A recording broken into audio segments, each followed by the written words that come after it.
मित्रमैत्रिणींनो नमस्कार. एज्युकेशनल मनोहर या माझ्या यूट्यूब चॅनलमध्ये आपणा सर्वांचं स्वागत आहे. तर जून 2026मध्ये शिक्षक पात्रता परीक्षा म्हणजेच TET हो घातलेली आहे आणि या दृष्टीने जवळपास सर्वच विषयांचा अभ्यास हा विद्यार्थ्यांनी आणि उमेदवारांनी सुरू केलेला आहे. त्याच अनुषंगाने आजचा हा व्हिडिओ मी आपल्यासाठी घेऊन आलो आहे, कारण या व्हिडिओमध्ये आपण इंग्रजी या विषयाचे टोटल 55 प्रश्न यामध्ये सविस्तरपणे बघून घेणार आहोत आणि असेच प्रश्न याच पॅटर्नवरचे प्रश्न आपल्याला TET 2026मध्ये येणार आहेत याची मी तुम्हाला हमी देतोय. आणि त्याच्यामुळे हा व्हिडिओ मुळीच स्किप न करता आपण संपूर्ण बघावा आणि हा व्हिडिओ बघितल्यानंतर जास्तीत जास्त TETसाठी प्रयत्न करणाऱ्या उमेदवारांना आपण शेअर करावा अशी मी आपल्याला विनंती करतो. आणि सोबतच हे चॅनल एज्युकेशनल मनोहर यावर आपण नवीन असाल तर हे चॅनल आपण सबस्क्राईब करून घ्यावं अशी मी आपल्याला विनंती करतो. चला तर आपण आता जास्त वेळ न करता हे 55 प्रश्न वेगवेगळ्या पॅटर्नवरचे इंग्रजी या विषयाचे पाहून घेऊया. यामध्ये पहिला प्रश्न दिलेला आहे, identify the tense of the given sentence. ते दिलेलं वाक्य आहे, after lunch she has finished her work. दिलेले 4 ऑप्शन्स आहेत बघा. पहिल्यांदा आपण वाक्य बघूया. बघा, वाक्यामध्ये शी हॅज फिनिश्ड दिला आहे, म्हणजेच हॅज हा हॅव फॉर्म आलेला आहे आणि त्यानंतर V3 आलेला आहे. त्यामुळे हा परफेक्ट टेन्स आहे आपल्याला माहीत आहे. त्यामध्ये हॅज आलेला आहे आणि म्हणून तो प्रेझेंट परफेक्ट टेन्स आहे. म्हणून ऑप्शन 4 हे या प्रश्नाचं उत्तर आहे. त्यानंतर choose the word nearest in meaning to the given word. Resemble. Resemble म्हणजेच या रिझेंबल शब्दाचा तुम्हाला समानार्थी शब्द सांगायचा आहे. मग रिझेंबल म्हणजे काय? एकसारखा किंवा सारखा. तर या दृष्टीने विचार केला तर दिलेल्या ऑप्शनमध्ये ऑप्शन नंबर 2 सिमिलर हे या प्रश्नाचं उत्तर होऊ शकेल. ठीक आहे. त्यानंतर choose the word opposite in meaning to the given word generous. या ठिकाणी अपोजिट वर्ड निवडायचा आहे आपल्याला जनरस या शब्दाचा. ॲक्च्युअली जनरस म्हणजेच आपण ज्याला काय म्हणतो, चांगल्या उद्देशाने किंवा जो चांगल्या गोष्टी करतो, तर त्याच्या अपोजिट मिनिंग असलेला वर्ड नॉवेलिस्ट, स्टिंगी, पॅट्रियॉट, आर्टिस्ट यांच्यामधून जो शब्द अपोजिट मिनिंगचा आहे तो आहे ऑप्शन नंबर 2 स्टिंगी. आणि म्हणून जनरस या शब्दाचा अपोजिट मिनिंग असलेला वर्ड आहे स्टिंगी. ऑप्शन नंबर 2 या प्रश्नाचं उत्तर आहे. त्यानंतर आहे select the appropriate alternative to fill in the blank. बघा, या ठिकाणी ते वाक्य दिलेलं आहे, द टीचर रिकामी जागा, the students to work hard. मग काय केलं? परमिटेड केलं, ऑर्डर्ड केलं, कमांडेड केलं की ॲक्सिडेट केलं? तर या ठिकाणी टीचर आहे आणि म्हणून वर्क हार्ड हे ॲक्च्युअली टीचरनी ऑर्डर केलेलं आहे आणि म्हणून ऑप्शन नंबर 2 ऑर्डर्ड हे या प्रश्नाचं उत्तर असेल. त्यानंतर 5वा बघा, identify which part of the sentence has an error. एक वाक्य दिलेलं आहे आणि त्या वाक्यामधील कोणतं एरर आहे ते तुम्हाला काय करायचं आहे या ठिकाणी सांगायचं आहे. तर each of the boys enjoy the game. या ठिकाणी बघा, each of the boys enjoy the game. बघा, या ठिकाणी एक साधी गोष्ट आपल्याला बघायची आहे, ती अशी की ईच ऑफ द बॉईज म्हटलं आहे. तर ईच ऑफ द बॉईज जरी ह्या ठिकाणी दिलेलं असेल, पण ईच हा शब्द सिंग्युलर असल्यामुळे त्यानंतर येणारा जो व्हर्ब आहे तो सिंग्युलर असायला पाहिजे होता आणि म्हणून तिथं एन्जॉय न येता एन्जॉय यायला पाहिजे होतं. आणि म्हणून या ठिकाणी ज्या पार्टमध्ये एरर आहे तो पार्ट आहे ऑप्शन नंबर 3 एन्जॉय. त्या ठिकाणी एन्जॉयज एस लागून त्याला असायला पाहिजे होतं. ऑप्शन नंबर 3 या प्रश्नाचं उत्तर आहे. त्यानंतर choose the suitable articles to fill in the blanks. ठीक आहे. बघा, वन ऑफ. आता या ठिकाणी मोस्ट कॉमन दिलेलं आहे. मोस्ट कॉमन दिलेला आहे म्हणजेच तुम्ही सरळ समजू शकता की सुपरलेटिव्ह ॲडजेक्टिव्ह आहे म्हणून त्याच्यासमोर आपल्याला द हे आर्टिकल वापरायचे आहे. One of the most common causes of माल न्यूट्रिशन इज. इजच्या नंतर पुन्हा या ठिकाणी आपल्याला एक काय करायचं आहे, आर्टिकल भरायचं आहे. त्या ठिकाणी कदाचित ते प्रिंटिंग मिस्टेकमुळे ती रिकामी जागा आलेली नाही. अनहेल्दीच्या अगोदर बघा रिकामी जागा आहे. तर अनहेल्दी आहे म्हणजेच ते ॲन लावू आपण त्याला, ॲन अनहेल्दी लाईफस्टाईल. आणि म्हणून द आणि ॲन हे दोन ऑप्शन असलेलं ऑप्शन या प्रश्नाचं उत्तर आहे. ऑप्शन नंबर 2 या ठिकाणी त्याचं उत्तर असेल. त्यानंतर choose the most suitable one word for the given expression. Expression कोणतं दिलेलं आहे? A person who does not believe in existence of God or gods. असा व्यक्ती, जो व्यक्ती देवाचं अस्तित्व किंवा एखाद्या निर्मात्याचं अस्तित्व मानत नाही, त्याला आपण काय म्हणतो? त्याला रॅशनलिस्ट म्हणतो, त्याला फिलॅटॅलिस्ट म्हणतो, त्याला फिलॅन्थ्रॉपिस्ट म्हणतो की त्याला ॲथिस्ट म्हणतो? तर याचं उत्तर आहे, त्याला म्हणतो आपण ॲथेइस्ट. त्यामुळे या प्रश्नाचं उत्तर जे आहे ते ऑप्शन नंबर 4 ॲथेइस्ट असं आपण या ठिकाणी लक्षात घ्यायचं आहे. त्यानंतर choose the grammatically correct sentence. बघा, कोलंबस इन्व्हेंटेड अमेरिका हे चुकीचं आहे, कारण इन्व्हेंटेड म्हणत नाही, त्याला डिस्कवर्ड अमेरिका पाहिजे होतं. ही डिनाईड टू टेक द मनी. या ठिकाणी बघा, ही डिनाईड म्हटलं आहे, डिनाईड त्यामध्ये असू शकत नाही, त्यामध्ये रिफ्यूज द्यायला पाहिजे. He refuse to take the money. He was looking me. या ठिकाणी बघा, लुकिंग ॲट अशी ती फ्रेज आहे, लुकिंग ॲट पाहिजे होतं. He hung the picture on the wall. तर बघा, या ठिकाणी हँग हे जे वर्ब असते त्याचा सेकंड पार्ट आहे V2 हंग. त्यामुळे he hung the picture on the wall, तर हे अगदी करेक्ट ग्रॅमॅटिकली वाक्य आहे आणि म्हणून 8व्याचं ऑप्शन नंबर 4 हे करेक्ट उत्तर असायला पाहिजे. त्यानंतर बघा, choose the correct prepositions. She is fond, तर फॉन्डला नंतर ऑफ लागतो generally. She is fond of music and afraid of dogs. Of म्हणतो आपण आणि म्हणून ऑफ हे दोन्ही ऑप्शन असलेलं ऑप्शन नंबर 1 या प्रश्नाचं उत्तर आहे. त्यानंतर choose the correct prepositions. Prepositions तुम्हाला करेक्ट असलेले निवडायचे आहेत. ही इन्सिस्टेड, तर इन्सिस्टेड नंतर ऑन हे जनरली लावलं जाते. He insisted on going there and succeeded in यायला पाहिजे, इन फिनिशिंग द वर्क. म्हणून ऑन आणि इन ऑप्शन नंबर 1 या प्रश्नाचं उत्तर आहे. त्यानंतर बघा, choose the synonym of the underlined word.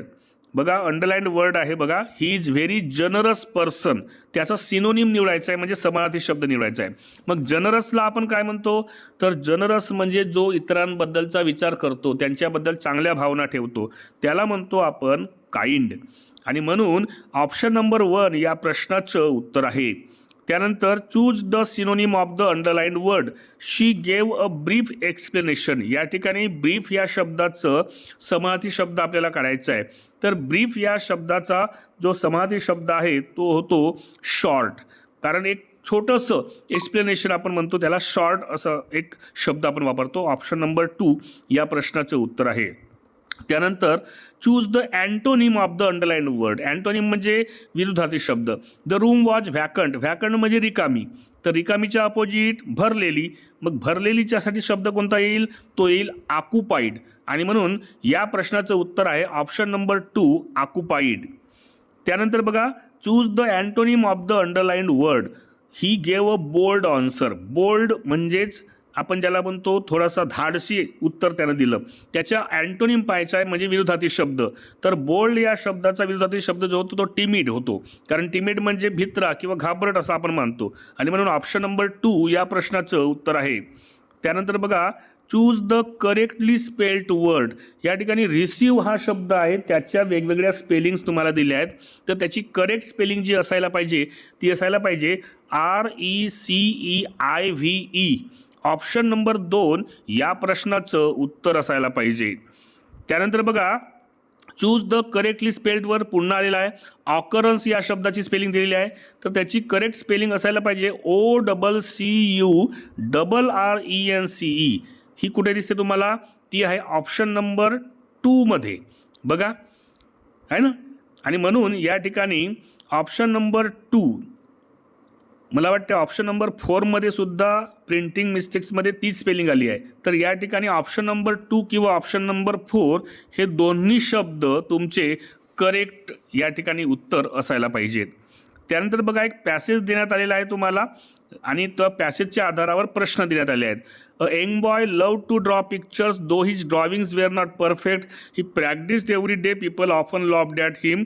but he never gave up. One day a famous artist saw his work and encouraged him. With hard work and patience, the boy became a great painter. अशा पद्धतीचा एक passage आहे आणि त्या पॅसेजच्या आधारावर विचारलेले प्रश्न आहेत.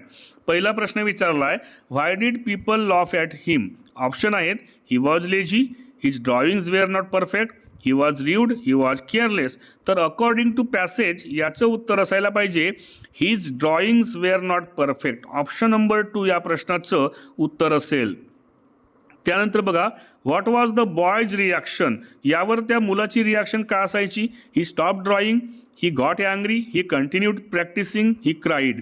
तर त्यानं काय केली रिॲक्शन, तर त्याचं उत्तर आहे according to passage he continued practising. Option number 3 या प्रश्नाचं उत्तर आहे. त्यानंतर बघा, the word encouraged means. Encourage या शब्दाचा अर्थ काय होतो, तर एनकरेजचा अर्थ होतो त्याला प्रेरणा देणे. मग प्रेरणा देणे म्हणजे एक मोटिवेशन देतो आपण, आणि म्हणून ऑप्शन नंबर 2 मोटिवेटेड या प्रश्नाचं उत्तर असेल. मोरल ऑफ द स्टोरी काय असेल या स्टोरीचा. Never try, give up easily, practice and perseverance lead to success, avoid criticism. तर यावरून आपल्याला असं लक्षात आलं की आपण जर प्रॅक्टिस केली वारंवार आणि सतत प्रयत्न केले त्याच्यामुळे आपल्याला सक्सेस मिळू शकते. आणि म्हणून option number 3 practice and perseverance lead to success हे या प्रश्नाचं उत्तर असेल. त्यानंतर identify the figures of speech. Figure of speech. The wind whispered through the trees. या ठिकाणी तुम्हाला एक गोष्ट लक्षात घ्यायची आहे की वाइंडला व्हिस्पर केलं असं सांगत आहे. म्हणजे व्हिस्पर करणे ही माणसाची प्रवृत्ती आहे. ती माणसाची प्रवृत्ती एका निर्जीव वस्तूवर दाखवण्यात आली आहे, म्हणजे त्याला पर्सोनिफाय केला आहे. आणि म्हणून या ठिकाणी जो फिगर ऑफ स्पीच आहे तो आहे पर्सोनिफिकेशन. ऑप्शन नंबर 3 या प्रश्नाचं उत्तर आहे. त्यानंतर बघा, pick out the correct passive voice. Passive व्हॉइसचं उदाहरण निवडा म्हणते. She wrote a letter. यानंतर यामध्ये क्रिया दाखवलेली आहे, रोट करणारा आहे शी, म्हणजे सब्जेक्ट नंतर डायरेक्ट व्हर्ब आलेला आहे, म्हणजे हा सिम्पल टेन्स आहे. मग त्यामध्ये बघा, ऑब्जेक्ट आहे अ लेटर, रोट हा पास्ट टेन्स आहे म्हणून वॉज यायला पाहिजे, त्यानंतर रोटचं V3 रिटर्न यायला पाहिजे आणि बाय नंतर शीचं हर व्हायला पाहिजे. तर आपलं उत्तर यायला पाहिजे a letter was return by her. हे कुठे दिसते आपल्याला, हे दिसते आपल्याला ऑप्शन नंबर 2 मध्ये, म्हणून ऑप्शन नंबर 2 या प्रश्नाचं उत्तर आहे. त्यानंतर choose the correct indirect speech. She said where are you going. या ठिकाणी बघा, शेवटी तुम्हाला क्वेश्चन मार्क दिसतोय, म्हणजेच तुम्हाला या ठिकाणी शी सेडचं आस्क्ड करायचं आहे. शी आस्क्ड. त्यानंतर कंजंक्शन म्हणून व्हेअरच राहील आणि मग उरलेलं वाक्य सरळ करून त्याचा पास्ट टेन्स बनवायचा आहे.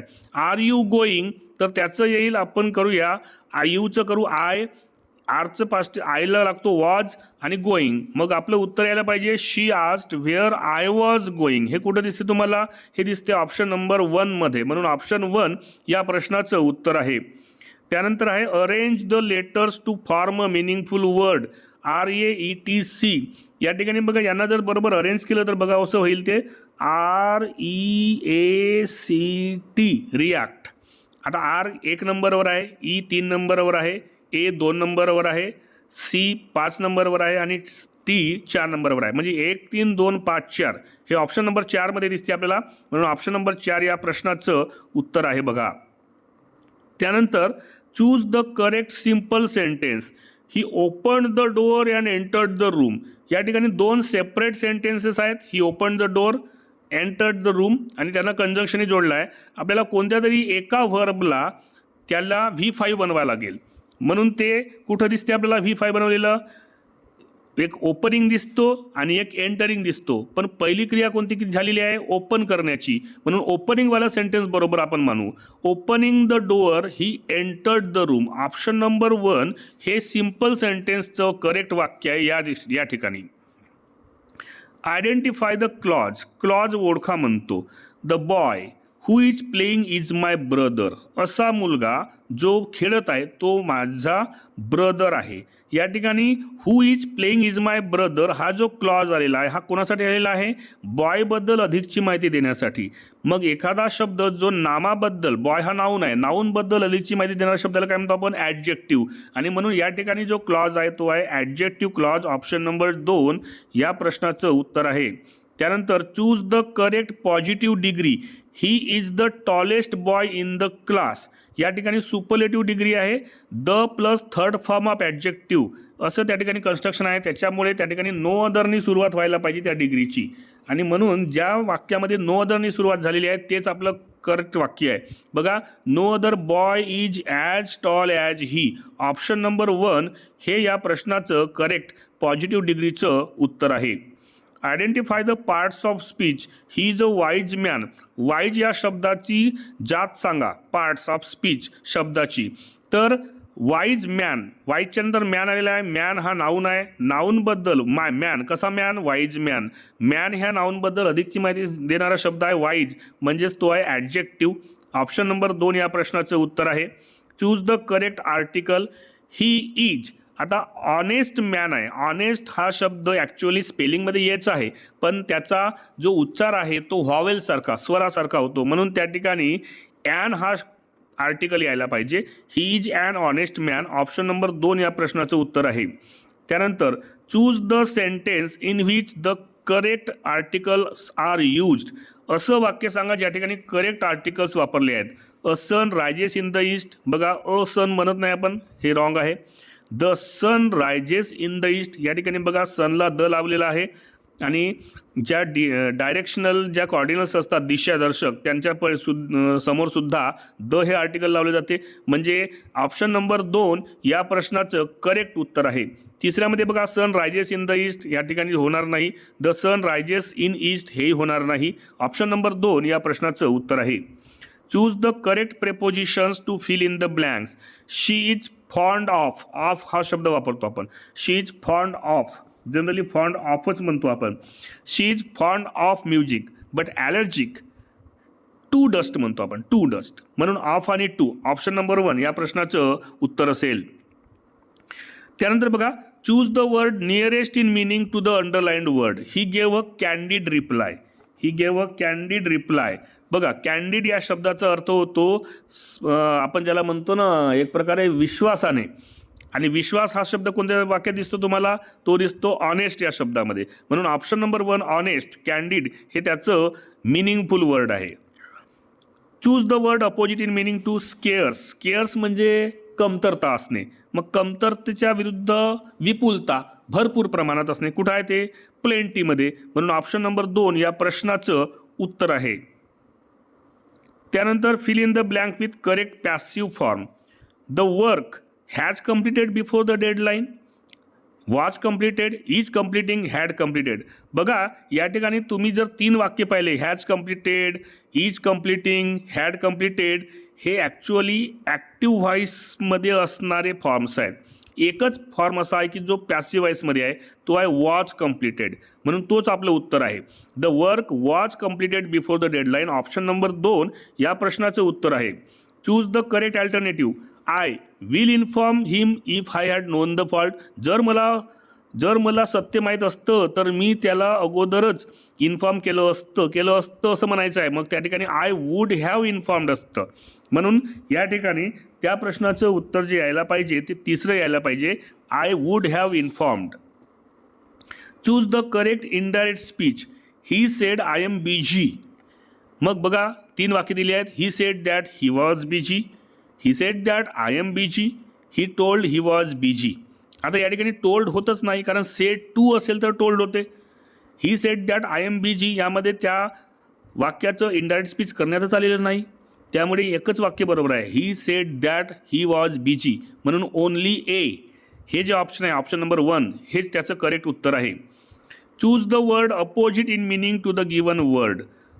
शब्द दिलेला आहे व्हल्नरेबल. आता व्हल्नरेबल हा जो शब्द आहे, तर याचा जो करेक्ट मिनिंग असायला पाहिजे करेक्ट मिनिंग म्हणजेच अपोजिट मिनिंग असायला पाहिजे, तो असायला पाहिजे सेक्युअर. कारण व्हल्नरेबल म्हणजे असा ज्याला नेहमी धोका असतो.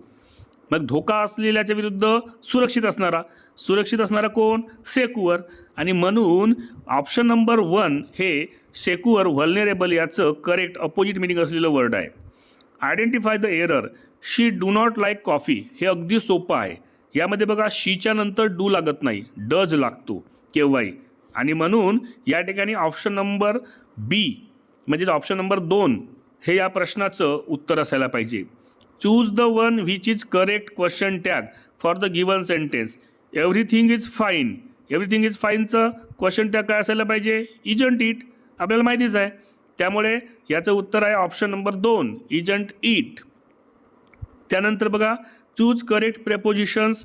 ही इन्सिस्टेड याच्यामध्ये ऑन लागतो जनरली, म्हणून insisted on going there. Option number 1 या प्रश्नाचं उत्तर असायला पाहिजे. त्यानंतर आहे सिनोनिम्स ऑफ ब्रेव. ब्रेव म्हणजे काय होते? ब्रेव म्हणजे कोवर्ड होतो का? नाही. वीक होतो का? काम होतो का? नाही. तो होतो बोल्ड. ऑप्शन नंबर 2 या प्रश्नाचं उत्तर आहे. त्यानंतर आहे अँटोनिम ऑफ, विरुद्धार्थी शब्द. एक्सपांड म्हणजे वाढणे, प्रसरण पावणे. मग एक्सपांडच्या ऐवजी काय होतो? श्रिंक होणे. ऑप्शन नंबर 3 या प्रश्नाचं उत्तर आहे. त्यानंतर आहे पॅसिव्ह व्हॉइस सांगा. They are building a house. Are building म्हणजेच हा to be plus V1 plus ING continuous टेन्सचा आहे. मग बीइंग प्लस V3 पाहिजे होता. बीइंग कुठे दिसतो तुम्हाला? A house is being built. Option number 3 या प्रश्नाचं उत्तर असायला पाहिजे. त्यानंतर fill in the blanks. If I was rich I travel the world. बघा, if I was rich I travel the world. किती नंबरचा प्रश्न आहे? 44 नंबरचा प्रश्न आहे. If I was rich I would travel the world. तर या ठिकाणी आय वूड यायला पाहिजे. जर मी श्रीमंत असतो, पहिली पास्टमध्ये असलेली ह्या दाखवलेली आहे, तर मी काय केलं असतं? जग फिरलो असतो. म्हणून ऑप्शन नंबर 2 वूड या प्रश्नाचं उत्तर असायला पाहिजे. त्यानंतर बघा, इनडायरेक्ट स्पीचमध्ये she said I have finished my work. 3 option दिले आहेत पुन्हा. She said that she had finished her work. She said she has finished her work, हे तर येणारच नाही. She told that she had finished her work. टोल्डसुद्धा येत नाही. फक्त पहिलंच वाक्य बरोबर आहे. She said that she had finished her work म्हणजे option A, only A. Option number 1 या प्रश्नाचं उत्तर असायला पाहिजे. त्यानंतर बघा, फिगर्स ऑफ स्पीच म्हणते all the world's a stage. All the worlds is a stage. बघा, all the world is a stage. World आणि स्टेज यांच्यामध्ये एक तुलना केलेली आहे. आता तुलना डायरेक्टली म्हणा किंवा इनडायरेक्टली केलेली आहे, तर इनडायरेक्टली केलेली आहे. आणि त्याच्यामुळे या ठिकाणी या प्रश्नाचं उत्तर असायला पाहिजे इनडायरेक्टली तुलना केलेली असल्यामुळे मेटाफर. ऑप्शन नंबर 2 मेटाफर हे या प्रश्नाचं उत्तर आहे. एरर डिटेक्शन बघा, एरर डिटेक्शन कोणतं आहे? बघा, ही इज सिनियर दॅन मी. तर या ठिकाणी बघा, ही इज सिनियर, हे सिनियर सारखे जे शब्द असतात यांच्यानंतर जेव्हा आपल्याला काय करायचं असते, एखादं कंपॅरिझन करायचं असते, तेव्हा आपण सिनियर दॅन नाही म्हणत, आपण त्याला सिनियर टू म्हणतो. Senior to me, he is senior to me. त्याच्यामुळे ऑप्शन सी म्हणजेच तिसरं, ऑप्शन 3 सी दॅन नसून तिथं टू पाहिजे. ऑप्शन 3 सी या प्रश्नाचं उत्तर असायला पाहिजे. Choose the correct articles. Correct articles she bought. Umbrella U ने सुरुवात झालेली आहे आणि व्हावेलसारखा तिचा साऊंड आहे म्हणून ॲन अम्ब्रेला. ऑप्शन नंबर 2 या प्रश्नाचं उत्तर आहे. प्रेपोजिशन्स ही इज गुड कशामध्ये? At mathematics. He is good at he phrase आहे आणि म्हणून त्या ठिकाणी good at mathematics. Option number 1. What does the underline modal auxiliary express? If it should rain they will not come. जर पाऊस पडला तर ते नाही येणार नाही. म्हणजे या ठिकाणी काय केलं आहे? ड्युटी सांगितली आहे का? सजेशन दिलं आहे का? ॲडवाईस दिला आहे का? नाही. सपोजिशन, अंदाज व्यक्त केला आहे. म्हणून ऑप्शन नंबर 1 या प्रश्नाचं उत्तर आहे. Choose the correct alternative. Canvas shoes are no longer in vogue. Candidates are not allowed to canvass for votes on the day of the election. या ठिकाणी बघा, 2 कॅनव्हास शब्द तुम्हाला दिसत आहेत, ते एकमेकांच्या जागी लावण्यात आलेले आहेत. दुसऱ्या वाक्यामधला CANVAS हा पहिल्या वाक्यामध्ये पाहिजे होता आणि पहिल्या वाक्यामध्ये असलेला CANVASS हा दुसऱ्या वाक्यामध्ये पाहिजे होता. त्याच्यामुळे या ठिकाणी ऑप्शन नंबर 4 बरोबर आहे. कसं? Both A and B are wrong. A आणि B हे दोन्ही वाक्य चुकीचे देण्यात आलेले आहेत म्हणून ऑप्शन 4 या प्रश्नाचं उत्तर आहे. त्यानंतर choose the odd man out. वेगळा शब्द निवडा. Trousers, arms, scissors, innings. बघा, ट्राउझर्स, आर्म्स, सीझर्स हे तिघही जे आहेत ते प्ल्युरल फॉर्ममध्ये वापरले जातात. पण इनिंग्स हा जो शब्द आहे हा या ठिकाणी जरी त्याला येस लागला आहे पण तो सिंग्युलर फॉर्ममध्ये वापरला जातो, इनिंग्स. आणि म्हणून ऑड वन आउट जो वेगळा शब्द आहे या 4 मधला जो सिंग्युलर शब्द आहे तो आहे इनिंग्स. म्हणून ऑप्शन नंबर 4 हे या ठिकाणी ऑड मॅन आउट आहे. त्यानंतर बघा, choose the alternative which best expresses the meaning of the underline idiom. एक इडिओम आहे Monica's habit of picking holes in every relationship is very irksome. Admiring people, finding fault, criticising people, arguing with people. तर या ठिकाणी बघा, picking होल्सचा अर्थ होतो finding faults, लोकांमधले दोष शोधून काढणे. म्हणून ऑप्शन नंबर 2 फाइंडिंग फॉल्ट्स हे या प्रश्नाचं उत्तर आहे. त्यानंतर आहे the specialist who CARES and treats feet is. असा स्पेशलिस्ट जो व्यक्ती काय करतो, पायांची काळजी करतो आणि त्यांची ट्रीटमेंट करतो, तर त्याला चिरोपोडिस्ट म्हणतात. ऑप्शन नंबर 3 या प्रश्नाचं उत्तर आहे. आणि एक शेवटचा प्रश्न देण्यात आलेला आहे बघा यामध्ये, which of the following is a rhetorical question. आता रेटोरिकल क्वेश्चन कोणता असतो रे, तर रेटोरिकल क्वेश्चन असा असतो की ज्याचं उत्तर हे पर्टिक्युलरली अपेक्षित नसते, ते फक्त एक क्वेश्चन म्हणून विचारलं जाते.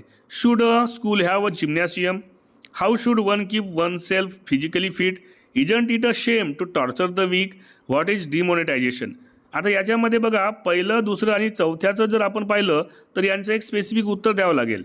पण तिसरा जो वाक्य आहे, isn't it a shame to torture the weak, एखाद्या कमजोर माणसाला टॉर्चर करणे हे ॲक्च्युअली शर्मनाक नाही का, लाजास्पद नाही का. तर या ठिकाणी त्यांनी उत्तर प्रॉपरली असं काही विचारलं नाही आहे, एक अंदाज सांगितला आहे, म्हणून तोच आपला रेटोरिकल क्वेश्चन आहे.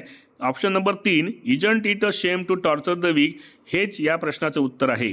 तर एकंदरीत विद्यार्थी मित्रमैत्रिणींनो आणि TETसाठी प्रयत्न करणाऱ्या उमेदवारांनो, आपल्यासाठी आज अतिशय महत्त्वाचा असा हा व्हिडिओ मी घेऊन आलो होतो, जो होता TET 2026 जी 21 जूनला होणार आहे, तिच्यासाठी इंग्रजी या विषयाचा एक असा संभाव्य प्रॅक्टिस प्रश्नांचा संच होता 55, ज्याच्यातले मॅक्झिमम, मी तर म्हणतो 90% पॅटर्न याच गोष्टींसारखा, याच प्रश्नांसारखा तुम्हाला येणार आहे.